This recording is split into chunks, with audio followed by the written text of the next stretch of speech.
Wars bring together surprising alliances. Today, we have America and its NATO allies backing the brave Ukrainians fighting to save their country from being torn to shreds by Vladimir Putin. And we have Russia, Saudi Arabia, Iran, Bernie Sanders, the House Progressive Caucus, and the whole GOP, all working, deliberately or because they are duped, to ensure that Putin has more oil revenue than ever to kill Ukrainians and freeze the Europeans this winter until they abandon Kiev. In another dark corner, Putin and Saudi de facto ruler Crown Prince Mohammed bin Salman are also probably hoping that the soaring energy inflation unleashed since Russia's invasion helps the Donald Trump-led Republicans to regain control of at least a House of Representatives in next month's elections. That would be icing on the cake for both, who view Trump as a president who still loves black crude over green solar and knows how to look the other way when bad things happen to good people. Too cynical, you say? No, sorry, you can't be too cynical with this cast of brutes,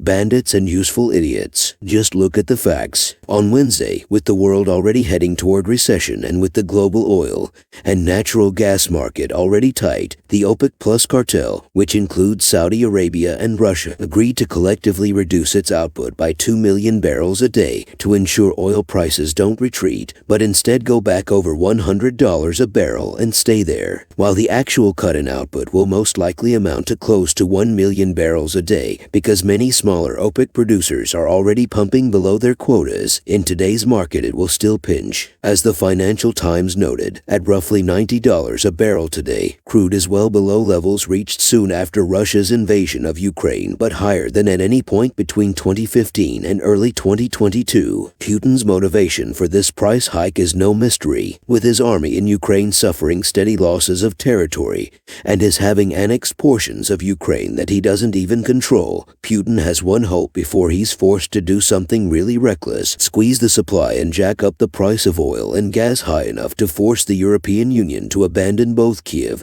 and Washington and accept his annexations in return for a ceasefire and resumption of Russian energy exports. The Saudis went along for the ride. Putin's strategy is neither crazy nor without hope because of 2 decades of Western nations failing to think strategically about energy. They will the ends, a world no longer dependent on fossil fuels as soon as possible, but they did not will the means to reach that goal in a stable way by maximizing their climate security, their energy security, and their economic security all at the same time. Instead, they pretended that they could abandon large-scale, largely emissions-free energy like nuclear power, as the Germans did, and just jump directly to intermittent wind, solar and other renewables, and everything would be just peaky. Oh my goodness. The Germans felt so virtuous in doing so, without acknowledging that the only reason they were getting away with this pipe dream was that Putin was selling them cheap gas to make up the difference. When Putin ended the charade, here's what happened. On September 28th, Reuters reported from Frankfurt, Germany's cabinet on Wednesday passed 2 decrees to prolong the operation of sizable hard coal-fired power generation plants up to March 31, 2024, and to bring back idled brown coal capacity up to June 30, 2023, to boost supply. In America, we did our own version of this green virtue signaling. Green progressives demonize the oil and gas industry,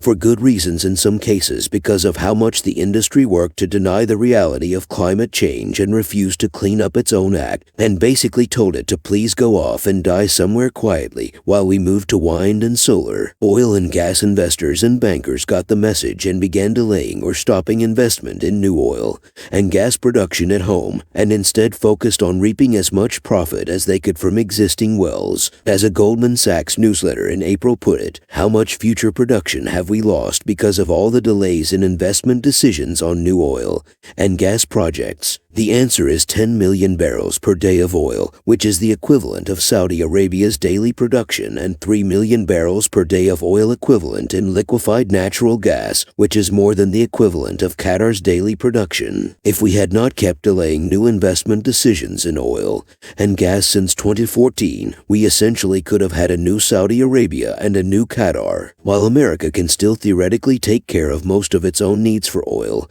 and gas today, unlike Europe, we do not have enough to export at the scale required to make up for Putin's and OPEC Plus's cutbacks and ease Europe's transition to a decarbonized future. But the Green Progressives never got that message. At a House committee hearing 2 weeks ago, Representative Rashida Tlaib demanded to know if J.P. Morgan Chase CEO Jamie Dimon and other banking executives appearing before the panel had any policies against funding new oil and gas products. Dimon answered, absolutely not, and that would be the road to hell for America. Tlaib then told Dimon that any students who had student loans and bank accounts with J.P. Morgan should retaliate by closing their accounts. Have no doubt, this kind of juvenile moral preening by Tlaib surely made Vladimir Putin's day. She's nowhere nearly as bad as the GOP, senators who were inspired for years by ExxonMobil lies that climate change is a hoax and then used that to block our transition to clean energy. But Tlaib still made Putin's day. What lifted Putin even more was when he watched Bernie Sanders, House Progressive Democrats, and the whole GOP last week come together to kill a bill backed by President Biden and the Democratic leadership to streamline the permitting process for domestic energy projects, particularly permitting for gas pipelines and wind and solar transmission lines, one of our biggest impediments to a stable green transition. Hard to know who is worse, the progressives who did not understand how much solar and wind energy require quicker transmission permitting to safely scale clean energy,